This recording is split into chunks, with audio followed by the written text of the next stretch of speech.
The grand ballroom of the Riverside Hotel glittered with crystal chandeliers and white roses, but Jiwoo felt nothing but ice in her veins as she stood at the altar in her lace wedding gown.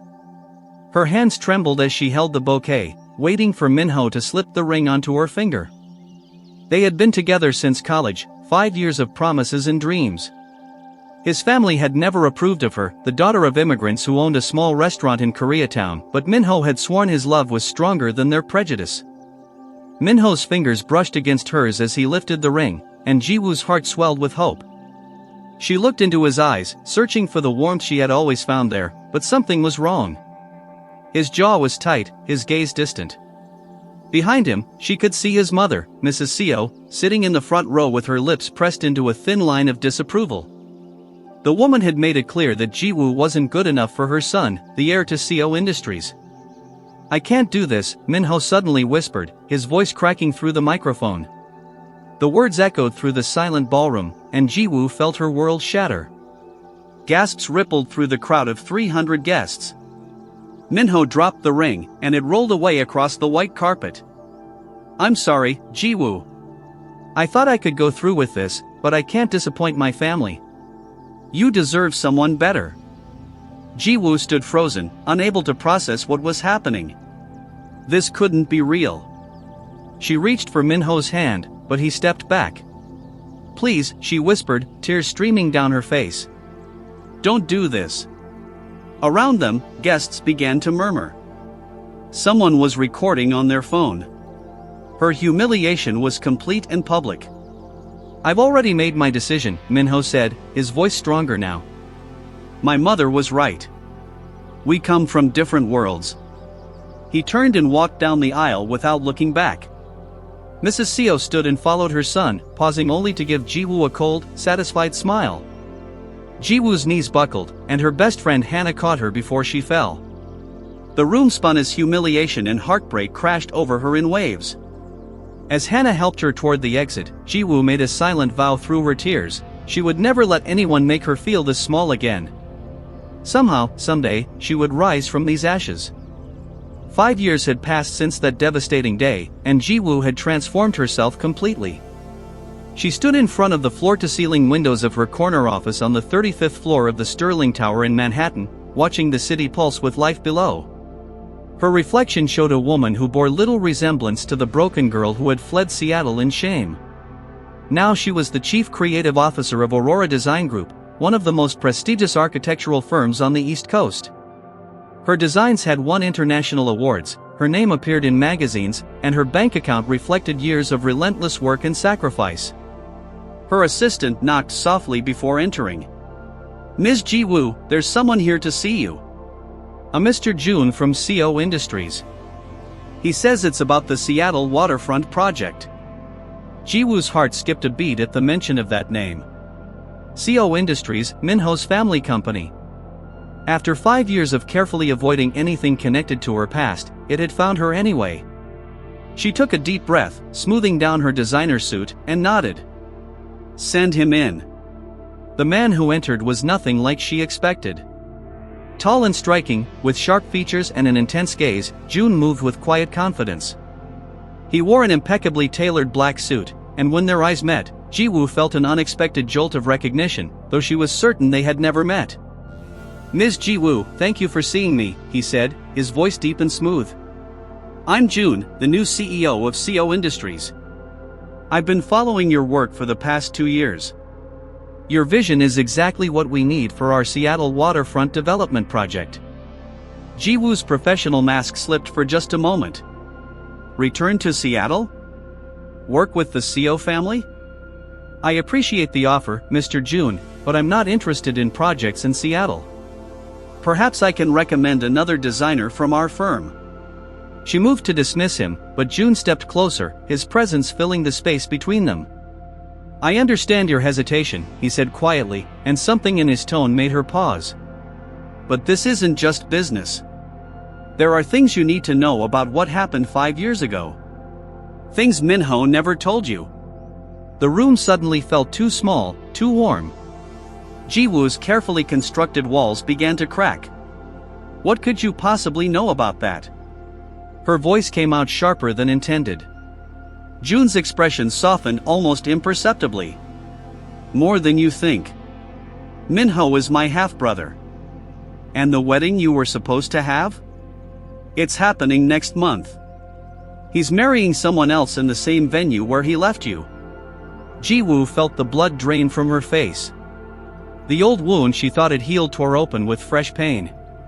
But beneath the hurt, something else stirred, an ember of the fire that had driven her to rebuild her life. Joon watched her carefully, and when he spoke again, his words changed everything. Come back to Seattle with me. Not as my employee, but as my fiancée. Let's show them exactly who Ji-woo has become. Ji-woo stared at Joon in disbelief, her mind racing to process his audacious proposal. You want me to pretend to be your fiancé? That's insane. She turned away from him, gripping the edge of her desk as memories of her humiliation flooded back. The thought of returning to Seattle, of facing Minho and Mrs. Seo again, made her stomach twist. Yet something about Joon's offer ignited a dangerous spark of curiosity within her. Why would the CEO of Seo Industries propose something so outrageous? Joon moved closer, his reflection appearing beside hers in the window. I know it sounds crazy, but hear me out. My father recently passed away, leaving me as the new head of the company. Mrs. Seo, Minho's mother, has been fighting my position since day one because I'm the son from my father's first marriage. She wants Minho to take over, and she's using his upcoming wedding to a senator's daughter to strengthen their position with the board. His voice carried an edge of bitterness that Ji-woo recognized all too well. If I show up with a successful, respected fiancé of my own, it levels the playing field. And what do I get out of this arrangement? Ji-woo asked, though part of her already knew the answer. The chance to walk back into that world not as a victim, but as a woman who had conquered everything they said she couldn't. The opportunity to show Minho and his mother that breaking her had been their biggest mistake. Joon's lips curved into a slight smile, as if he could read her thoughts. Besides the satisfaction of watching their faces? A contract for the Seattle waterfront project worth $50 million, complete creative control, and my full support in expanding Aurora Design Group to the West Coast. Ji-woo turned to face him fully, studying the man who had just offered her revenge wrapped in a business deal. There was something in his eyes, a pain that mirrored her own, a hunger for vindication that she understood intimately. Why me? Why not hire an actress or find a real girlfriend? Joon's gaze held hers with an intensity that made her breath catch. Because you have something no one else does. You have a reason to want this as much as I do. And unlike others, you won't fall in love with me and complicate things. The words stung more than Ji-woo expected, but she pushed the feeling aside. This was business. This was strategy. This was her chance to rewrite the ending of her story. When would we start? She heard herself asking. Joon's expression didn't change, but something flickered in his eyes, relief, perhaps, or triumph. My plane leaves for Seattle tomorrow morning. Minho's engagement party is in 3 days. That's when we make our entrance. Ji-woo's heart pounded as she extended her hand. All right, Mr. Joon. You have yourself a deal. But let's be clear, this is purely professional. No real feelings, no complications. Joon took her hand, his grip firm and warm, sending an unexpected shiver up her arm. Agreed. Though I should warn you, Ji-woo, pretending to be in love with someone can be more dangerous than you think. As their hands remained clasped a moment too long, Ji-woo wondered if she was making the biggest mistake of her life, or finally taking control of her destiny.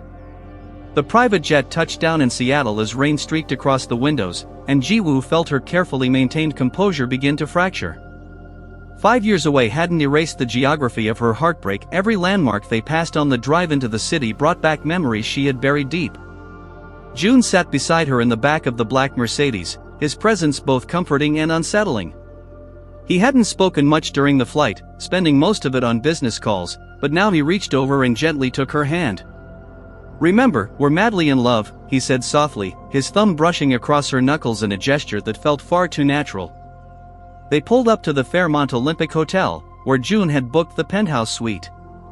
As they entered the lobby, Ji-woo's breath caught in her throat. Standing by the concierge desk, looking as handsome as ever in a tailored gray suit, was Minho. Their eyes met across the marble floor, and Jiwoo watched the color drain from his face.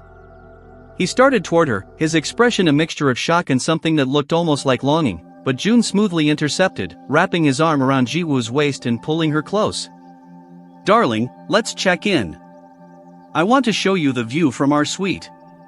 Minho stopped in his tracks, his gaze moving from Jiwoo to Joon and back again. "Jiwoo? Is that really you?" His voice cracked on her name, and for a moment, she saw the boy she had loved, not the man who had destroyed her. But that moment passed quickly. "Minho," she replied, keeping her voice cool and detached. "It's been a long time." She felt Joon's hand tighten protectively on her hip, and she leaned into him, drawing strength from his solid presence. "This is my fiancée, Joon. We're in town for business and, well, other celebrations." The words hit Minho like a physical blow. "Fiancé? You're marrying my brother?" The disbelief in his voice was almost comical. Jiwoo had forgotten that the two men shared blood, though clearly not affection. Joon's expression remained neutral, but his voice carried an edge of steel. "Half-brother. And yes, Jiwoo has agreed to be my wife. I'm a lucky man." He pressed a kiss to Jiwoo's temple, and she had to remind herself that this was all an act, because the gesture sent warmth flooding through her entire body. Minho's jaw clenched, and his hands balled into fists at his sides. "We need to talk, Jiwoo. Alone." Before she could respond, a cold voice cut through the tension. "Minho, there you are. We need to finalize the seating arrangements for..." Mrs. Seo appeared at her son's elbow and froze when she saw Jiwoo. The older woman's face went through a rapid succession of emotions: shock, recognition, fury, and finally, calculated composure. "Well, this is unexpected." Jiwoo lifted her chin, meeting Mrs. Seo's gaze with the confidence of a woman who had nothing left to lose. "Mrs. Seo, how lovely to see you again. I hope you don't mind that Joon and I will be attending Minho's engagement party. After all, we're family now." The smile she offered was pure poison wrapped in politeness, and as Mrs. Seo's composed mask cracked just slightly, Jiwoo felt the first sweet taste of vindication. But when Joon's hand slid to the small of her back, guiding her toward the elevators, she couldn't ignore the dangerous flutter in her chest that had nothing to do with revenge. The penthouse suite was breathtaking, with floor-to-ceiling windows overlooking Elliott Bay, but Jiwoo barely noticed. The moment the door closed behind them, she pulled away from Joon and walked to the window, her hands trembling. "I wasn't prepared for how it would feel to see him again," she admitted quietly. Behind her, she heard Joon pouring something, and then he was beside her, offering a glass of whiskey. "Drink this. You did well down there. Better than I expected." His voice held a note of admiration that made her look up at him. "Did you see his face?" Jiwoo asked, taking a sip of the burning liquid. "He looked like he'd seen a ghost." Joon leaned against the window frame, studying her with those intense dark eyes. He looked like a man who just realized he made the biggest mistake of his life. "There's a difference." Something in the way he said it made Jiwoo's heart skip. "Is that what you wanted? For him to regret it?" Joon's expression darkened. "What I want is for my stepmother to stop manipulating everyone around her. If Minho suffers in the process, that's just a bonus." The bitterness in his voice surprised her. "You really hate them, don't you?" Jiwoo moved closer, searching his face for answers. Joon's jaw tightened. "My father loved my mother. She died when I was 10, and 6 months later, he married Mrs. Seo for business connections. She spent 20 years making sure I knew I was the unwanted son, the reminder of the wife she could never replace. When my father died, he left me the company because he knew I'd earned it, but she's been fighting to give it to Minho ever since." His pain was raw and real, and Jiwoo felt an unexpected surge of empathy. "So we're both here for revenge," she said softly. Joon's gaze met hers, and the air between them suddenly felt charged. "Maybe. Or maybe we're both here to prove that we're more than what they tried to make us believe we were." He reached out and tucked a strand of hair behind her ear, his fingers lingering against her cheek. The gesture was gentle, almost tender, and Jiwoo found herself leaning into his touch before she caught herself and stepped back. We should establish some ground rules, she said, her voice slightly breathless. About the physical contact. We need to make it believable, but we also need boundaries. Joon's lips curved into a knowing smile. Worried you might actually start to like it? The teasing note in his voice irritated her precisely because he was right. There was something about him that drew her in, something dangerous and magnetic that had nothing to do with their arrangement. Before she could respond, Joon's phone rang. His expression changed as he answered, and Ji-woo watched his face harden. I understand. We'll be there. He ended the call and looked at her with grim determination. That was Min-ho. He's coming here tonight. He says he needs to explain something about what happened 5 years ago, something I need to hear too. Ji-woo's heart raced as she realized that the confrontation she'd been both dreading and craving was about to happen far sooner than she'd expected. Min-ho arrived exactly 1 hour later, his composure visibly shaken. Ji-woo sat on the sofa with Joon beside her, their proximity calculated to send a clear message. Min-ho's eyes lingered on how close they sat, on Joon's hand resting possessively on the back of the couch behind Ji-woo's shoulders. Thank you for seeing me, Min-ho began, his voice strained. Ji-woo, I know I don't deserve your time, but there are things you need to know about that day. I know everything I need to know, Ji-woo replied coldly. You chose your mother's approval over me. You humiliated me in front of everyone who mattered. What else is there? But Min-ho shook his head desperately. My mother threatened you. She said if I married you, she would destroy your family's restaurant, get your father deported on false charges. I had evidence she'd done it to others who crossed her. I thought leaving you at the altar would hurt less than watching your family lose everything because of me. The revelation hit Ji-woo like ice water. She felt Joon tense beside her, his hand moving to her shoulder in silent support.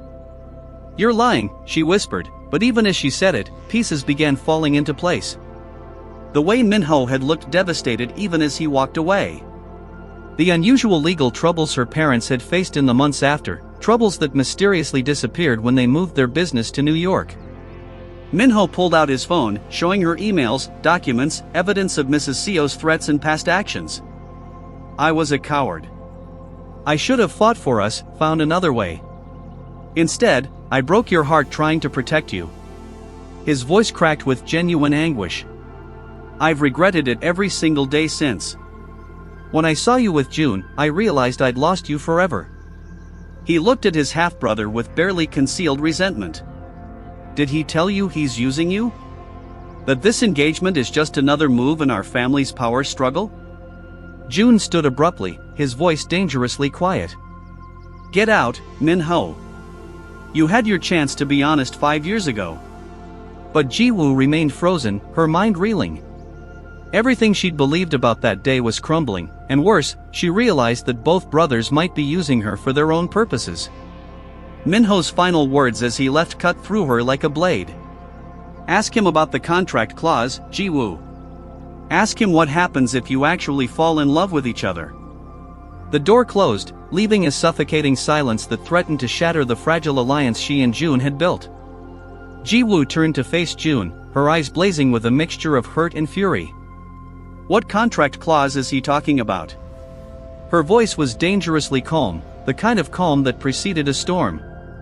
Joon's expression remained unreadable, but she saw the slight tension in his jaw, the way his hands clenched at his sides. It's nothing. Min-ho is just trying to manipulate you, to drive a wedge between us before the engagement party. But his refusal to meet her eyes told a different story. Don't lie to me, Ji-woo said, standing to face him. I've had enough lies to last a lifetime. What clause? The space between them crackled with tension as Joon finally met her gaze. There's a clause in my father's will. If I marry for love, genuine love, I forfeit my voting shares in the company to Min-ho.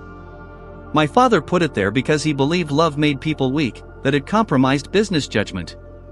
He wanted to ensure whoever led Seo Industries would never let emotion cloud their decisions. The words hung in the air like poison. Ji-woo felt her chest tighten as understanding dawned. So you specifically chose someone you couldn't possibly fall in love with. Someone who would never fall for you because they were too busy seeking revenge. Her laugh was bitter and sharp. "That's why you needed me. Not just because I had history with Minho, but because I was safe. I was the one woman guaranteed to keep her heart locked away." Joon stepped toward her, his composure finally cracking. "It started that way, yes. But Ji-woo," she held up her hand, stopping him. Don't try to tell me it's different now. We've known each other for 3 days. This whole thing is a business arrangement, remember? No real feelings, no complications." Those were your words. But even as she said it, she felt the ache in her chest that told her she was lying to herself as much as to him. "You're right," Joon said quietly, and the defeat in his voice surprised her. "I should have told you about the clause from the beginning. But the truth is, I didn't think it would matter. I didn't think." He trailed off, running his hand through his hair in frustration. "I didn't think you'd be someone I'd actually want to know. Someone whose smile would make me forget why I was angry. Someone who'd make me question everything I thought I wanted." The confession hung between them, raw and vulnerable. Ji-woo's anger wavered as she saw the genuine turmoil in Joon's eyes. Before she could respond, her phone buzzed with a message. It was from Hannah, her best friend back in New York. "Just saw the society pages. You're engaged? And back in Seattle? Girl, call me now." But beneath that was another message, this one from an unknown number. "If you think you know the whole truth about that day, you're wrong. Meet me at Pike Place Market tomorrow at noon. Come alone." Someone who was there. Ji-woo's hand trembled as she showed Joon the message, and in that moment, she realized their carefully constructed plan was unraveling faster than either of them could control. The morning rain had stopped by the time Ji-woo arrived at Pike Place Market, the air thick with the scent of fresh flowers and salt water. Joon had insisted on coming despite the message's warning, staying back but keeping her in sight. Her heart pounded as she scanned the crowded market, wondering who could possibly have more secrets to reveal. Then she saw her, a woman in her 50s with kind eyes and graying hair, wearing a catering company uniform. Recognition hit Ji-woo like a wave. This was one of the servers from her wedding day. "Ms. Ji-woo, thank you for coming," the woman said softly, gesturing to a quiet corner. "My name is Mrs. Han. I worked your wedding 5 years ago, and I've carried the weight of what I saw ever since." Ji-woo's mouth went dry. "What did you see?" Mrs. Han pulled out her phone, showing Ji-woo a video timestamped from the morning of the wedding. "I was setting up early and heard arguing in the groom's preparation room. I shouldn't have recorded it, but something told me to." The video showed Mrs. Seo confronting Minho, but there was someone else there too, a younger Joon, standing in the shadows. Ji-woo's blood ran cold as she watched. "If you marry that girl, I will destroy her family," Mrs. Seo hissed. "But mother, there has to be another way," Minho pleaded. Then Joon's voice cut through, cold and calculating. "Let him make his choice, stepmother. If he's weak enough to choose love over duty, he deserves to lose everything. Including the company." Ji-woo felt her world tilt. Joon had been there that morning. He had known about the threats, had even encouraged them. Mrs. Han's voice was gentle but firm. "I tried to find you after, to tell you, but you'd disappeared. When I saw the news about your engagement to Mr. Joon, I knew I had to reach out. That man isn't your ally, dear. He's been playing a longer game than you realize." Ji-woo looked across the market and locked eyes with Joon, who had moved closer, concern evident on his face. In that moment, she didn't know who to trust, Minho, who had abandoned her, or Joon, who might have orchestrated her humiliation to weaken his brother. Her phone buzzed with a message from Joon. "Whatever you're hearing, let me explain. Please." But before she could respond, Mrs. Han handed her a folder. "There's more. Documents showing Joon knew about your design talent even back then. He's been tracking your career for 5 years, waiting for the right moment to use you." The betrayal cut deeper than anything Minho had done, because this time, she had been willing to trust again. Ji-woo's hands shook as she walked toward Joon, the folder clutched against her chest. His expression shifted from concern to something like fear as he saw what she carried. "Ji-woo, I can explain everything," he started, but she cut him off with a look that could freeze fire. The engagement party is tonight. We're going to finish what we started. But after that, I never want to see you again." As she walked past him, leaving him standing alone in the market, Jiwoo realized that seeking revenge had cost her something far more precious than she'd ever imagined: the chance to heal. The grand ballroom of the Riverside Hotel, the same venue where Jiwoo's world had shattered 5 years ago, glittered with Seattle's elite. She stood at the entrance in a stunning red gown that hugged every curve, her hair swept up elegantly, diamonds glinting at her throat. Joon stood beside her in a black tuxedo, looking every inch the powerful CEO, but the easy intimacy they'd shared before was gone. They hadn't spoken since the market, communicating only through terse text messages about timing and appearances. "Ready?" Joon asked quietly, offering his arm. Jiwoo took it with a smile that didn't reach her eyes. "Let's give them a show they'll never forget." As they entered, conversations stopped mid-sentence. Heads turned. Whispers rippled through the crowd like wildfire. There she was, the girl who had been left at the altar in this very room, now returning as the fiancée of the most powerful man in the Seo family. Minho stood near the bar with his fiancée Jessica, a beautiful senator's daughter who looked thoroughly uncomfortable. His face went pale when he saw Jiwoo. Mrs. Seo approached with her signature cold smile, but Jiwoo could see the calculation behind her eyes. "Jiwoo, how lovely you look. And Joon, I didn't expect you to actually bring her. How bold." Jiwoo's smile sharpened. "Mrs. Seo, thank you for including us in tonight's celebration. It's poetic, don't you think?" Coming full circle in the same room where everything changed. She let the words hang with deliberate ambiguity, watching the older woman's composure crack slightly. The evening progressed like a carefully choreographed dance of social warfare. Jiwoo and Joon played their roles perfectly, touching, laughing, sharing intimate glances that fooled everyone except themselves. But when Minho approached during a quiet moment, asking Jiwoo for a private word, Joon's grip on her waist tightened possessively. "She has nothing to say to you," he said, his voice low and dangerous. But Jiwoo surprised them both by stepping away. "Actually, I do. Give us a moment, Joon." Minho led her to the same balcony where he had proposed 5 years ago. The Seattle skyline sparkled below them, indifferent to their human drama. "I know you hate me," Minho began. "I know you probably hate Joon too, after whatever you discovered today. But Jiwoo, I need you to understand something. I loved you. I still love you. Breaking your heart broke mine too, and I've spent 5 years trying to become strong enough to deserve a second chance I know I'll never get." Jiwoo felt tears threatening, but she refused to let them fall. "Love isn't supposed to break people, Minho. It's supposed to make them brave enough to fight for each other. You chose the easy way out, and Joon," her voice caught, "Joon chose manipulation and control. You're both products of the same toxic family, and I was foolish to think either of you could offer me anything real." She turned to leave, but Minho caught her wrist, pulling her back in that familiar gesture that had once made her heart race. But before he could speak, Joon appeared in the doorway, his face a mask of barely controlled fury, and Jiwoo realized that the final confrontation she'd been avoiding was about to explode in the worst possible moment. Joon's eyes blazed as he stepped onto the balcony, his controlled demeanor finally shattering. "Let her go, Minho." His voice was deadly quiet, but Jiwoo could hear the tremor of emotion beneath it. Minho released her wrist but didn't step back. "Why? So you can continue using her as a pawn in your game? I know what you did, brother. I know you've been planning this for years."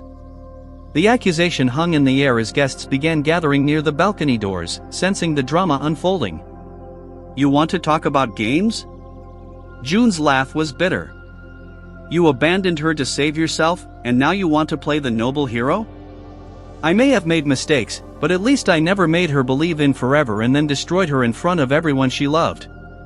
He turned to Jiwoo, and she saw something raw and real in his eyes. "Yes, I knew about you 5 years ago. Yes, I tracked your career. But not to use you, to make sure you were okay. To watch you rise from the ashes and become extraordinary. And when the time came to fight my stepmother, I chose you not because you were convenient, but because you were the only person who understood what it meant to be underestimated and to prove everyone wrong. Ji-woo felt her carefully constructed walls beginning to crumble. "How am I supposed to believe anything you say?" Her voice broke despite her efforts to stay strong. Joon moved closer, ignoring Minho, ignoring the growing audience, focusing only on her. "Because I'm about to do something incredibly stupid. Something that will cost me everything I've worked for." He pulled out his phone and made a call. "Mr. Choi? Execute the document we discussed. Transfer my voting shares to Minho effective immediately." "Yes, I'm certain." The balcony erupted in shocked whispers. Mrs. Seo pushed through the crowd, her face a mixture of triumph and confusion. "What are you doing?" she demanded. But Joon kept his eyes on Ji-woo. "The clause in my father's will states I lose my shares if I marry for love." "Well, I'm in love with Ji-woo. Completely, impossibly, inconveniently in love with her. And I'd rather lose the company than lose the chance to prove to her that some things are worth more than power or revenge." Ji-woo's heart thundered in her chest as Joon dropped to one knee, pulling out a ring different from the prop they'd been using, this one clearly chosen with care. "I know I don't deserve you.